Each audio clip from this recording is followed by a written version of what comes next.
Did they hear anything I said? No. No.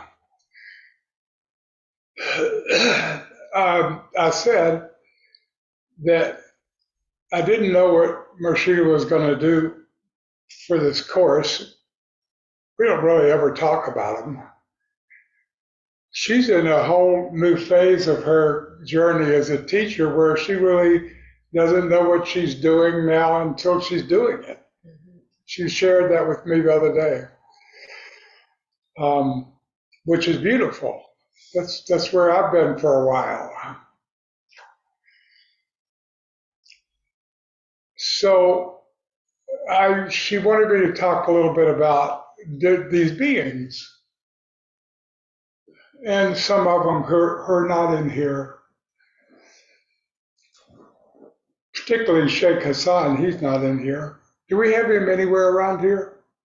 Some beings. Sheikh Hassan is on the small puja in back of the couch in a picture. Okay, and we also have my my lineage.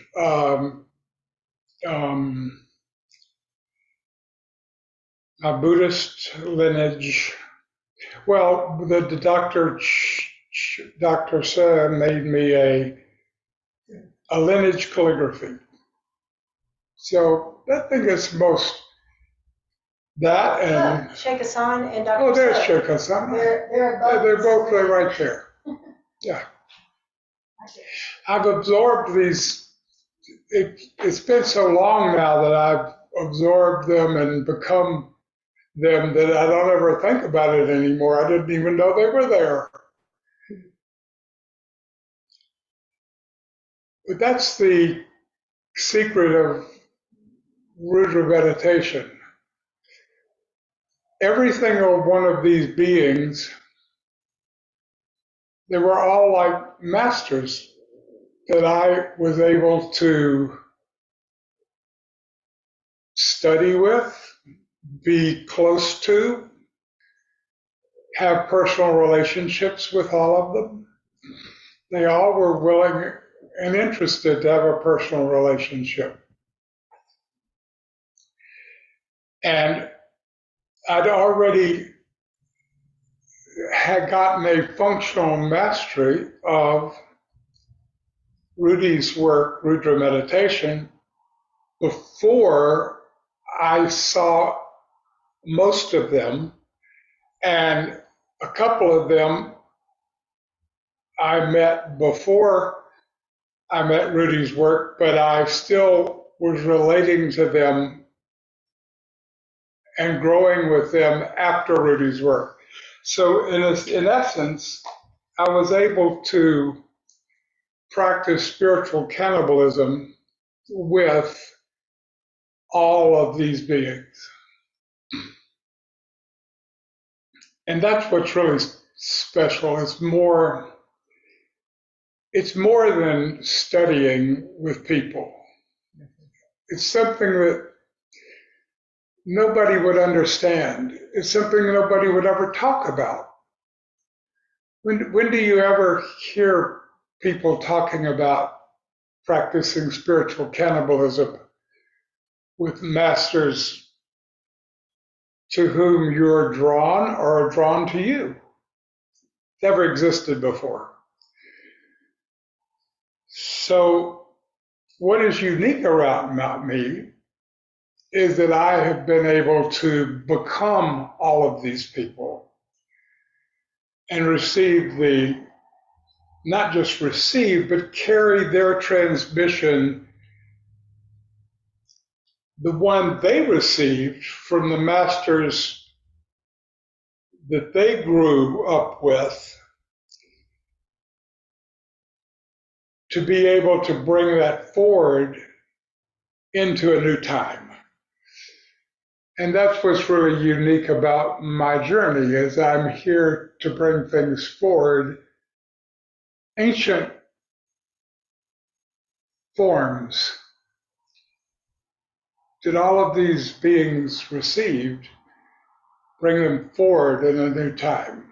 And that's my unique gift and job. And that's what I'm doing. And it has so much to do with Rudy and who Rudy was. I I understand that I didn't meet Rudy in person, but that is really not relevant once you receive his work. That's the beauty of it. I think my favorite picture of all of the ones here in um, this temple of the Dream Factory is the one over the vibration machines, one to the right of Mr. Gurdjieff, from his point of view, or to the left from my point of view. And he's talking about That's how I feel. Nityananda with the children. Yeah, I feel that way. The one Nityananda walking with the kids. And if you look at Sheikh Hassan and who he is, you see the same thing. He's with the children. And perhaps the most interesting and, in a way, useful thing that the Master Jesus said was, until you become again as a little child, you can't enter the kingdom of heaven. That's a pretty big statement to say you can't. I mean, anybody who is a Christian or relates to Jesus, their whole thought is to enter the kingdom of heaven. I mean, that's the whole thought, to go to heaven. And he just lays it out. You cannot go to heaven until you become again as a little child. Now, it's different to just hear those words, and we've all heard those words plenty of times, and, oh yeah, that makes sense. But his statement is specific and declaratory. Can't. So I think that anyone who wants to become fully awake would find, I mean, I would assume that anybody here in this course, people that are here on Zoom, and I think there are people in the course that aren't here, aren't there? Only people in the course are here on Zoom right now. All of them. No, there's some not here. Yeah. Except for Clint. I don't know about the ones that aren't here. And there aren't other people outside the course here right now. Yeah. I don't know. I don't keep track of anybody. But I can just say to the people that are here that I don't think you would be here. I don't think you would have taken this course. I don't think you'd really relate to anything that I'm part of. I mean, she's Mershida. She's unique in herself. If I didn't exist, she would be unique in herself. At this point, that's to be true. And yet, we're now in the end game of our journey together, which is not like it's almost over, but it's what everything up until now, all the things that we went through together, and we've always been together, but we haven't always been together like we are, right now, living together and stuff.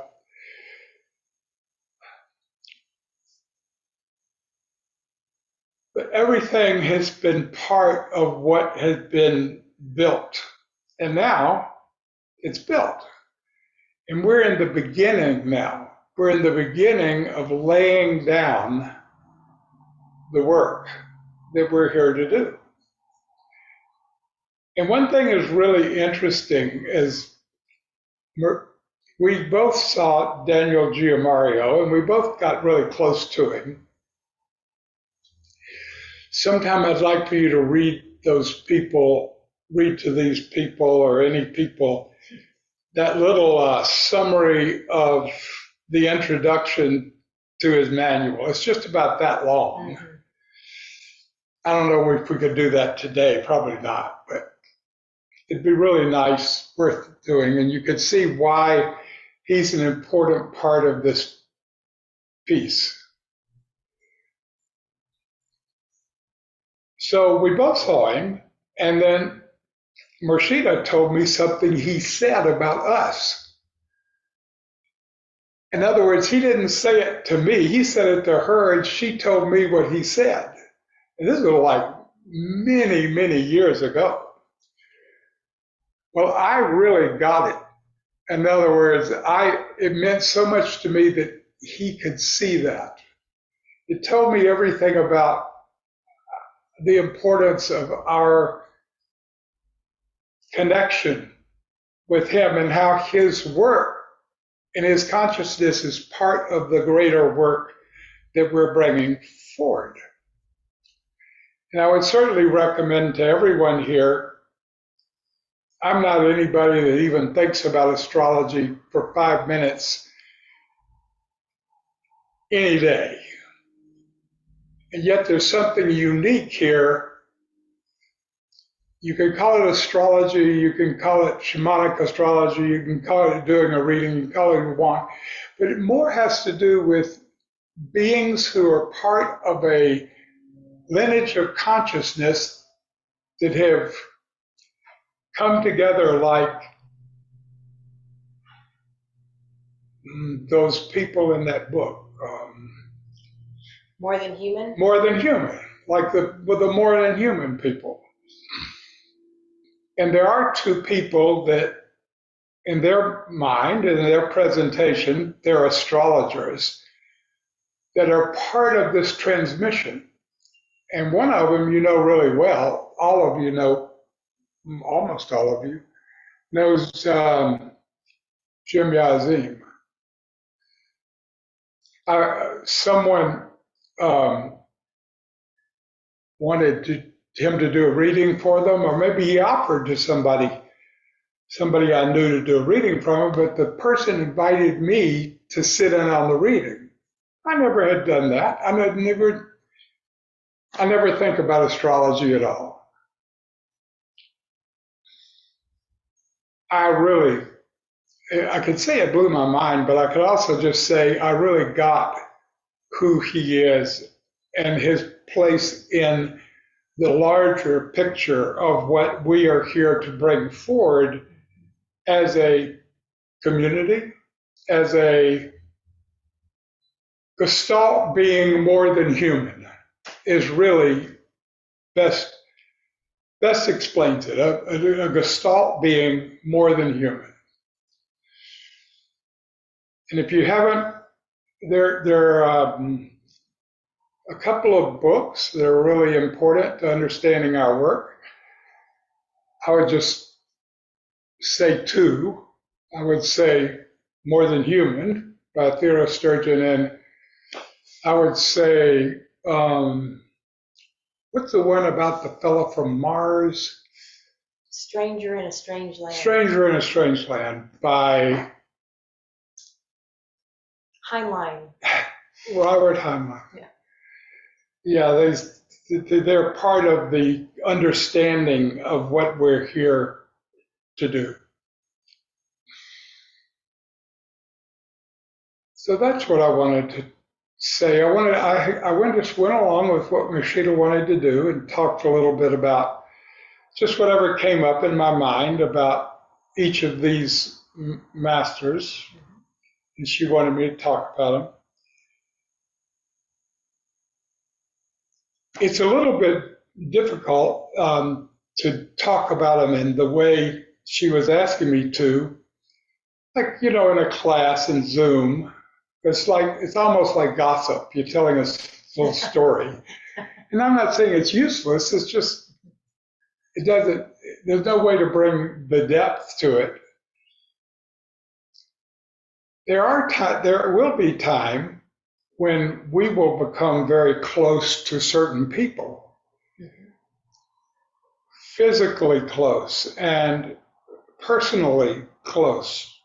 And because our work is just actually beginning now, I saw that as the last cycle of the comprehensive course wound up through the bun, I saw that all of that was preparation.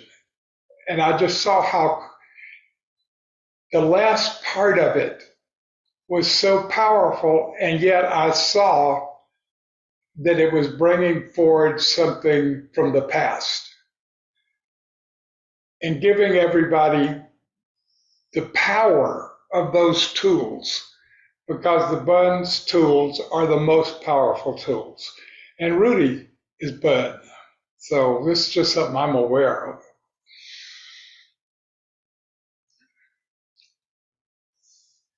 But this course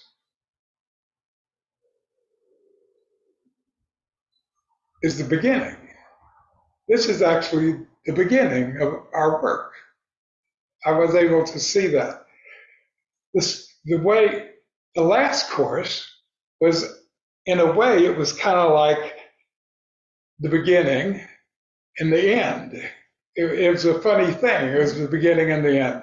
But this is clearly the beginning. And I just saw how I'm going to talk to Rashida about the things I saw, and I don't want to talk about them like in a group. But I just saw what happened here and what happened with Rashida and who she became here. So that was a few things that I wanted to talk about. So I don't know whether anybody's interested in what I'm interested in. If somebody asks me what I'm interested in, I'm just interested in one idea. I live in between. I'm not dead or alive. I just live in between. This is a natural place to be in the practice of what we teach. So I live in between, and I'm in the same place as a dead person, and I'm in the same place as a living person, all at the same time. And that might sound kind of crazy or mystical or whatever, but I don't know any other way to say it. But I also say I'm not really bragging or saying, oh, look at me, how fantastic I am. I'm just saying this is where yoga is aiming. Yoga is aiming to immortality as a normal, unrecognizable state. When I say unrecognizable, nobody's going to look at you and say, hey, that person's special, they're immortal. It's like invisible. It's an invisible state. And yet, to become immortal while mortal is the whole point of yoga. That's the whole point. If a person can become immortal while they're still in a body, they are beginning. That's the beginning. And everything that comes after that is why you're here. And you can't know a person, no one can know why they're here until they get to that point where they're immortal in a mortal frame. And it's just normal state, and it's been that way, and it's been cooking, and they don't even think about it anymore. It was funny to talk about these people, these amazing beings that I had the opportunity to be with. I mean, it's my whole life. It's my life.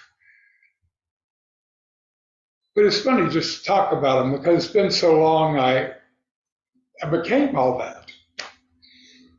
Okay, that's like me bragging and saying, "Oh, look at this! I did this." That's like what you do. That's the whole point of it, to become immortal in a mortal frame. And if anybody tells you yoga is about anything else,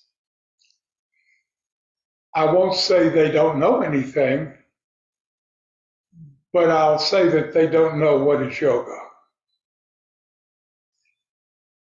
Because what I've said is yoga is all it is. It's nothing else. Because that's the purpose of a human life. In other words, the purpose of a human life is you are, before you come here, and many of you could have a experience of this, or maybe just a sense of it, that before you come here, you are a being of energy and light.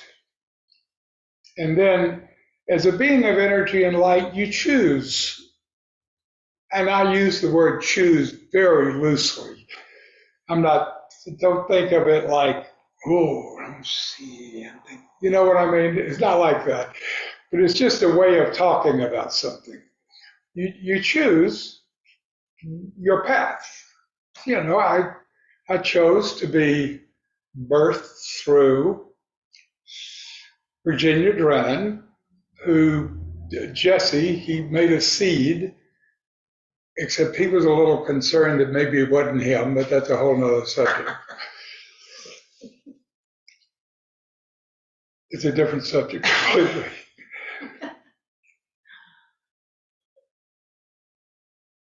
And then everything that happened along the way led me to this place that I am. And it's all perfect, just fine. It's just what it was. It was either good or bad. It just led me to be the useful person I can be to people who find me useful. Like some of you might find me useful. And what led me to be able, as a just ordinary, everyday human, like just a person, to be useful is everything I went through and digested it and made it my flesh and bonded it with the flesh of all the beings that I practice spiritual cannibalism with to completion. Because you haven't practiced spiritual cannibalism if you are still eating. You can only say you've practiced spiritual cannibalism if you ate it. And you know how they say you are what you eat? You've actually become what you ate. And you're not you anymore. You're not you, but you're not just you anymore. You're you plus what you've become as you ate. And that is spiritual cannibalism, and anything else is not it. So those are just some things I was thinking of. I wanted to just talk a little bit about those things, and I don't know if that's useful to anyone. In other words, I don't know whether what I just explained has turned somebody's lights on, bing, and they're like, wow, they're like wild with enthusiasm to do something they never have understood to do before, and they, wow, like the light bulb went off and they get it. Or whether it's just like, you know, here he goes talking about something else again. Because a lot of you, some of you I've known for a while.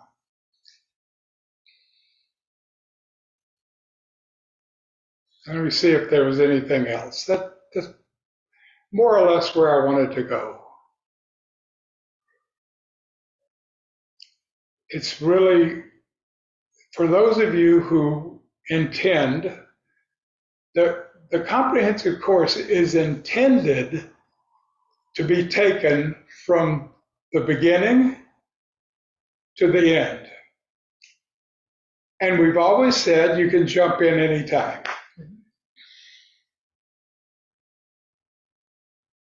Some of you, I only know 2 people who've told me they intend to take the entire comprehensive course. Actually, 3, 4, 4. 4 people have told me they intend to take the whole thing. And somebody might have told you too. You know, you're closer to some people than I am, and I'm closer to some people than you are. Just natural way people are.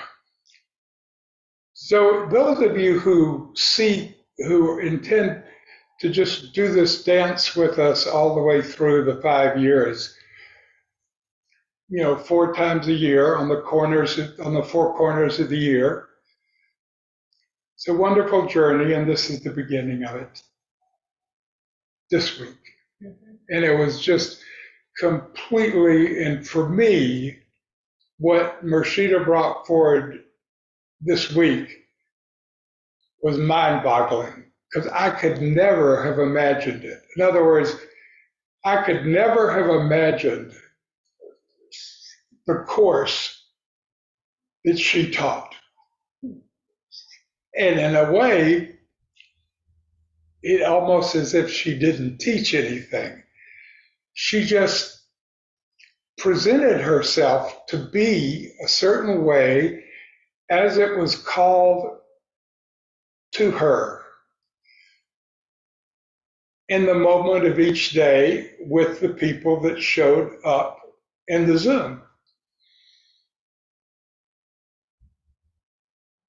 And yet I could never have imagined if somebody would say, what's this course going to be like? I could never have even imagined it. It's going to take me a while. I'm still digesting it, and I'm really looking forward to talking to Mershida about it. Okay, I wanted to just ramble on about that. So does anybody have anything they want to talk about? We're in Dharma afternoon now. So in Dharma afternoon, Dharma afternoon, Dharma evening, Dharma morning is a time when the Sangha gets together and everybody just shares what's on their mind as Dharma beings. And Dharma meaning law. The law, Dharma is like the law, the method of awakening as it's coming forward in this moment. And the people that are part of this Sangha, group of beings who come together and practice together and meet and talk together, they are people who are living for one another. And they're here to support each other in the optimum success of their path of awakening in the practice of union, yoga, as it unfolds. And so when we have Dharma night, it's just whoever shows up, we just talk about whatever we would talk about, and that's it. It's a Sangha, but it's who's there. They're living for one another. They're here for one another to support each other in their success, and they live for each other. In other words, it's stronger than even life and death. Much stronger because just to go back to that one idea, most people here have a sense or have even a direct experience, but certainly at least a sense occasionally that they were a being of energy and light before they attached that being of energy and light to a physical body. I'm not going to ask you if anybody thinks that's ridiculous, because I just know that there's some truth to that.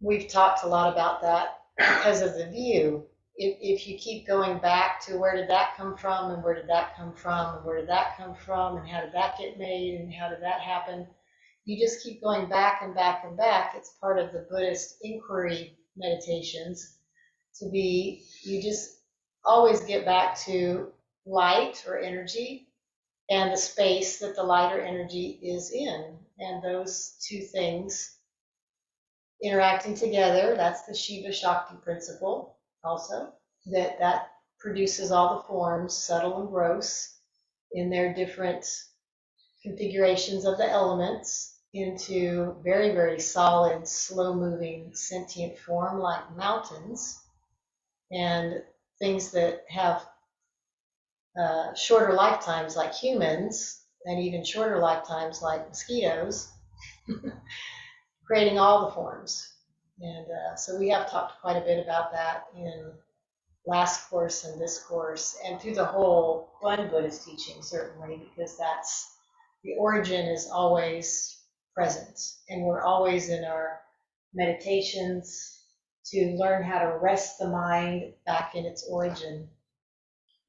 That's the primary practice. All the movements, all the actions we do, which are quite vigorous and sometimes complex, it's all for the reason of then having done all of that, you have suited your vessel well enough to be able to still the body, quiet your energy, and completely rest the mind in the base.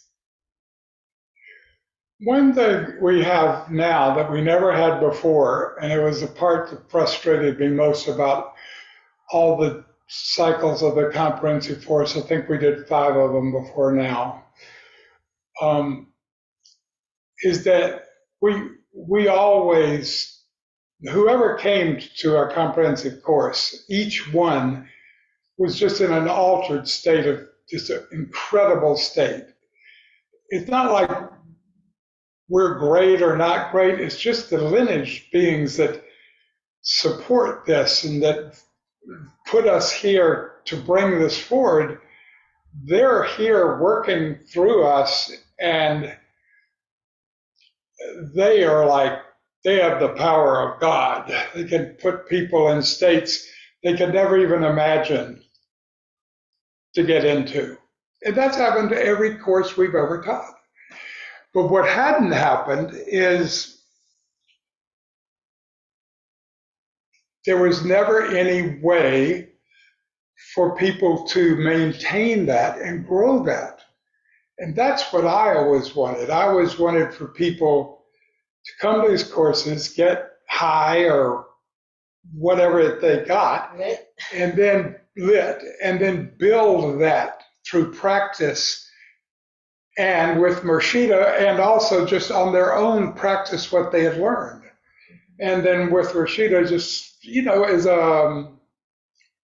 just a counselor to be able to be successful at that. Never happened. I think Jim Yazim is an example of it has happened with him. Well, I mean, it never happened with the group. Yeah, the whole group. The group that came. The group traveling together. Yeah. Yeah, there's been a person. Yeah. Kind of per cycle.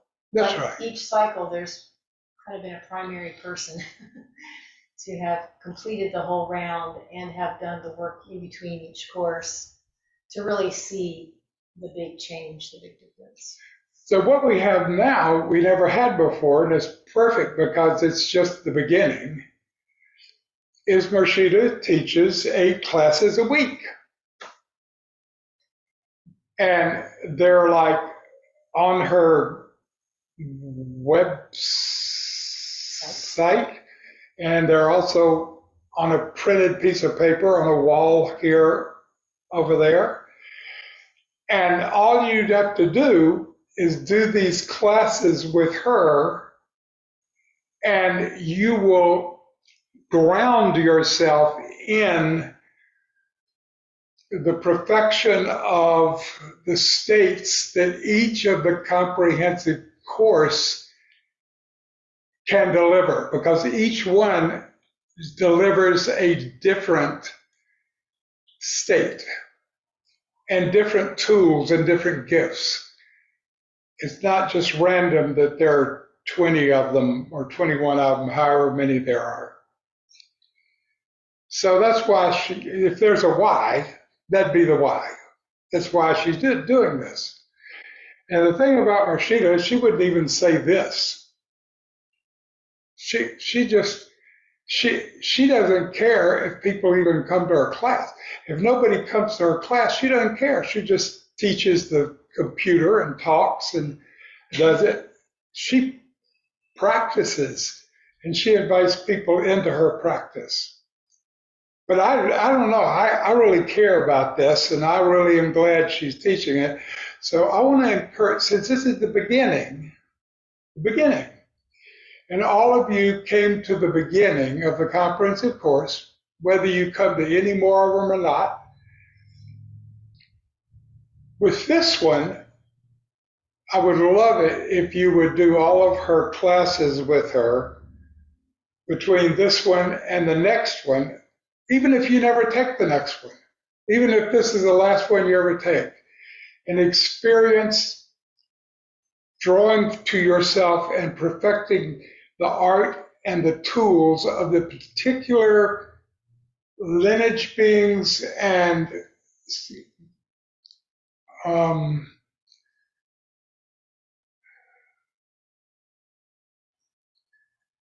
power tools. They're like power tools that each of these courses brings forward. So we just have one, and I mean, there are some people that are going to do them all. And with those people, I'm encouraging you to do all of the classes with her between each course and the next course.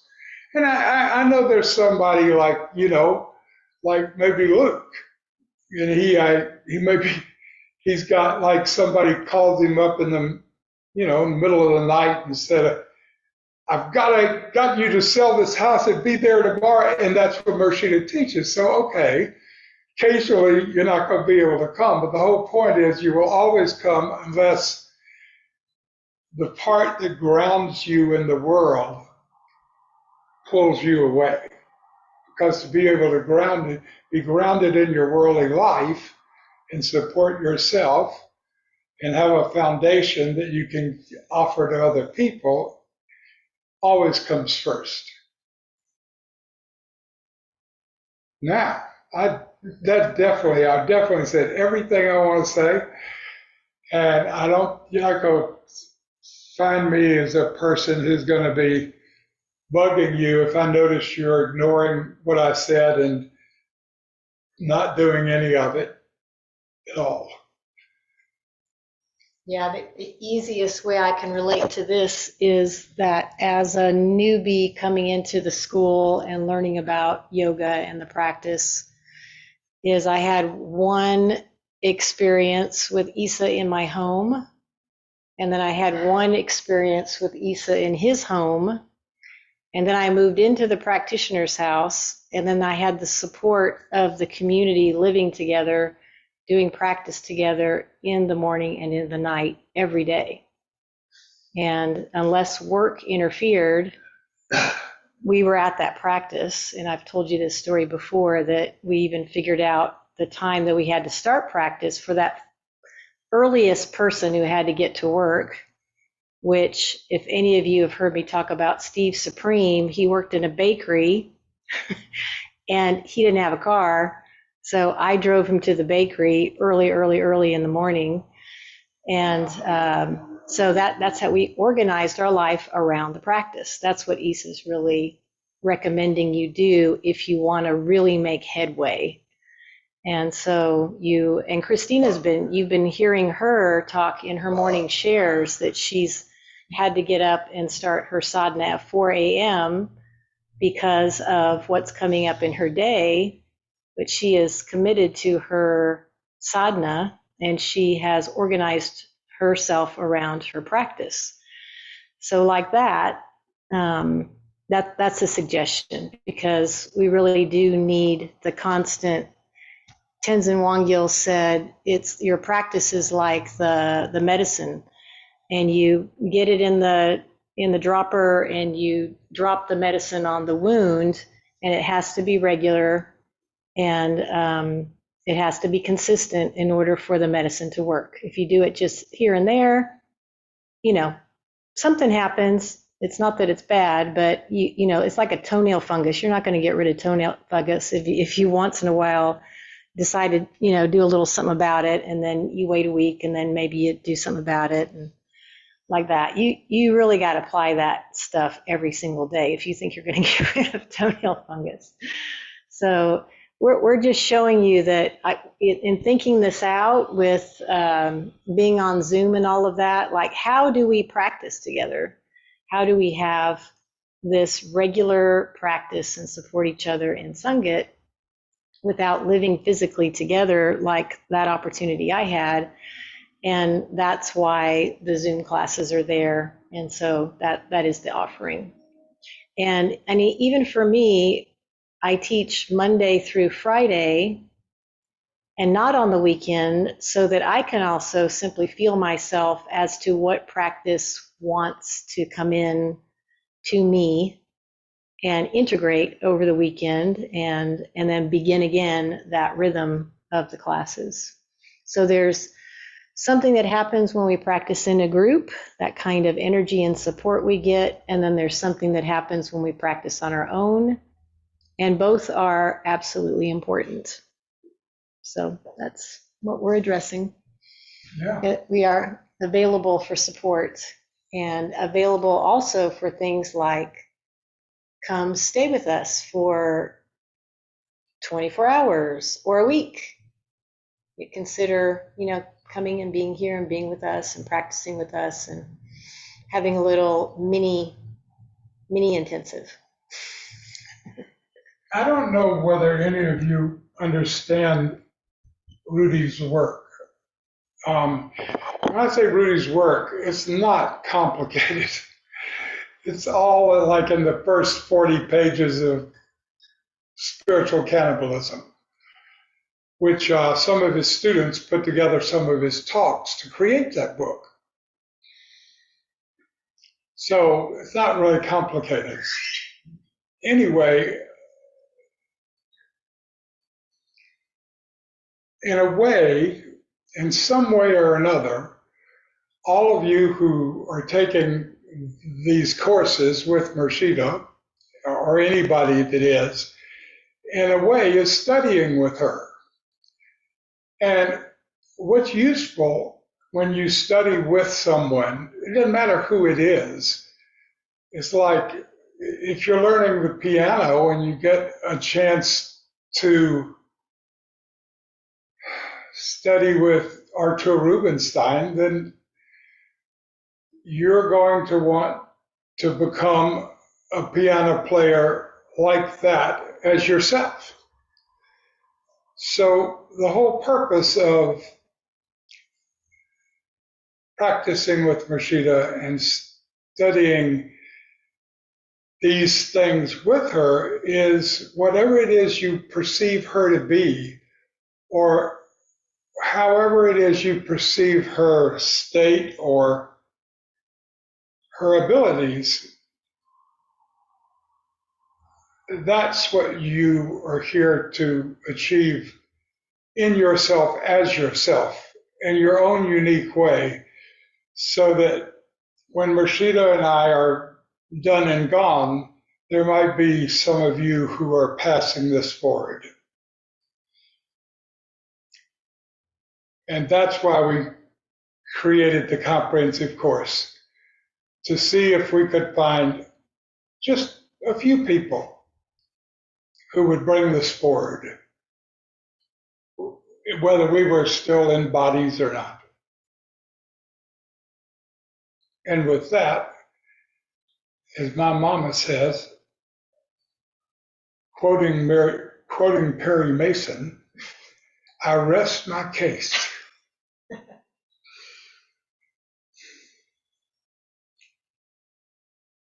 And I want to acknowledge Mara for having a over threshold feeling when I posted the supportive schedule of my classes after last course. I listed them all out. When they're timed, I asked everybody, when can we practice together? And I adjusted my schedule where the most people said, oh, 7 a.m. Wednesday morning. So I shifted it, and 10:30 sometimes. So I shifted a Kundalini class and like that, and moved the Feldenkrais classes up a half hour. And she's very good about listening to herself and what she's willing to commit to in a moment and all of that. And she just said, I feel like right now I can commit to 7 a.m. practice most of the time. And I'm aware I could pop into some of these other things sometimes. And Mara's pretty much done 3, 4, 5 classes a week since that course ended, and has stayed really engaged in all the practices and showed up way more than I expected her to. And so, that's that example of someone that I feel is really digesting the material like a hungry dog wants a piece of dripping bloody red meat. Well, you didn't get to where you are without being that hungry dog. That's for sure. Yeah. And I want to acknowledge that because you've made space for me, Murshida, I'm able to show up. Yeah. Who was that? That was Mara. She said what? She said, because you made space for me, I have been able to show up. Well, that's right. Yeah. That's why we're here, to be successful. Mm-hmm. We want to be successful for us, and we want to be successful for you. And it's the same success.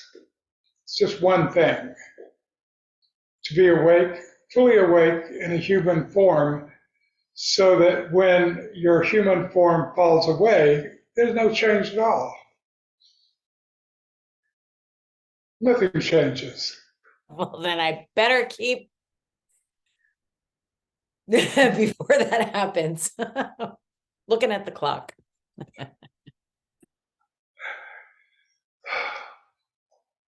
All right. Well, thanks for showing up. And do you have anything else you want to do, or should we just? I do want to do one more thing, and I'm sending you a couple pictures just right here on the floor, rainbows and light, like going from the floor into the mat, into the photo of the mat as a continuous stream. It's quite incredible. And now, like an orb appearing from the glasses on the orb of the earth. So anyway, just tripping out here, sharing that with you. You see this? See these rainbows, Lisa? Say it again. See these rainbows? Oh, yeah. And then look how it's Look at that. going like that. Right, Rainbows. and feeding right into the mat. Anyway, so. Rainbows. Okay. So I want to acknowledge everyone for showing up, for themselves, for each other. It's been super, super enjoyable for me. And you support my practice when you do come, so thank you. And I want to, if I can hold it together, end with a quick couple rounds of the mantra. We did the I am so loved. And how about we are so loved? We show up for each other, we show up for ourselves, the lineage is here for us. So I'm going to see if I can The sing mantra. We Are So Loved. Ah, can I sing one thing first? Sure, let me change, wait. Yeah, no, just. No, but I want to, before we sing, it's important to change to musician mode so people can really hear Unbroken. So hold on a second. Well, If I can figure out how to do it.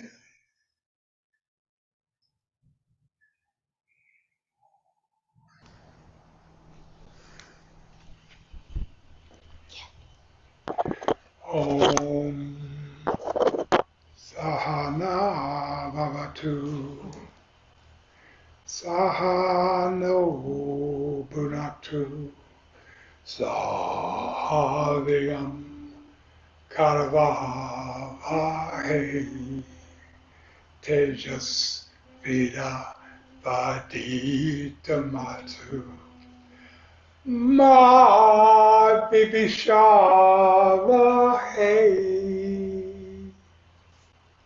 Thank you. Yeah. You know what that means in English? I know the gist, not exact, but it's really the prayer of may we, students and teachers, always have like good connection, good heart connection, and maybe be successful together. That's pretty much it. May we never have Sangat. unharmony between each other, but that we're always connected in the heart and that we are successful.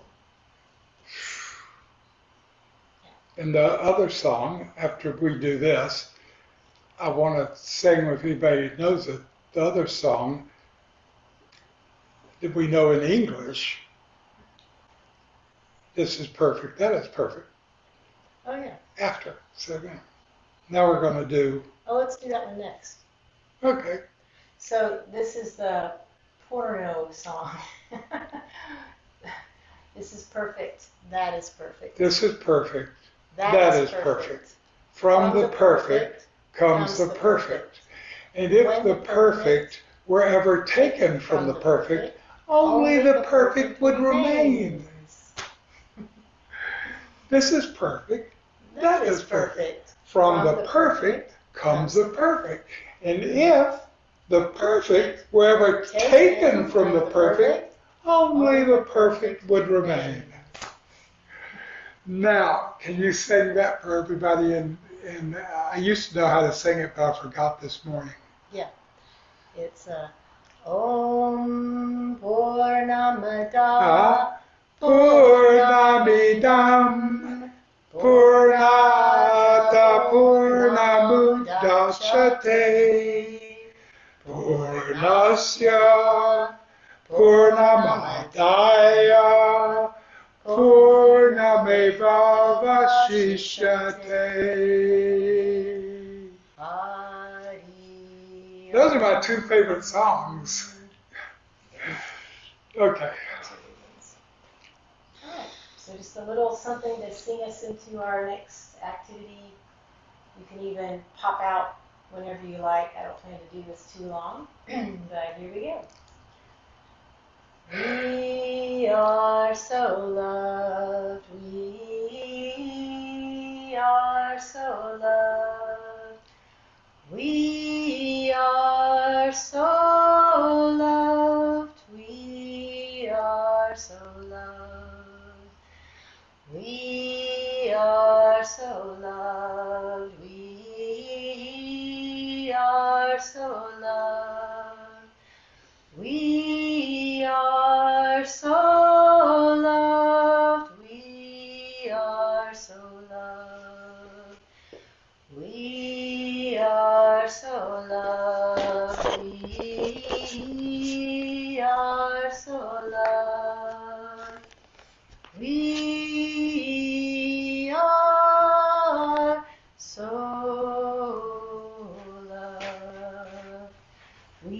We are so loved, we are so loved, we are so loved, we are so loved, we are so loved, we are so loved, we are so loved, we are so loved, we are so loved, we are so loved. And I love you and I thank you. And may we all be successful in Yes. our endeavors. And with that, we conclude with the Japanese way of saying yes, which is hai. Ah. Hi.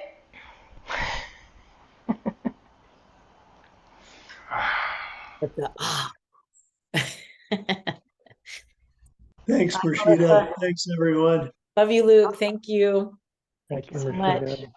Love you, You Love all. you Vanessa. all. See you again soon. Thank you, everyone. Love you, Christina. Thank Thank you, you, Melissa, for Melissa. coming last night. That was super fun. you. Thank you for having me Oh, yeah, again soon. absolutely. Yeah, beautiful. Happy moving, Christina. Happy and pure. Thank you. We'll And see happy you. new moon. Call in some good new energies. Yeah.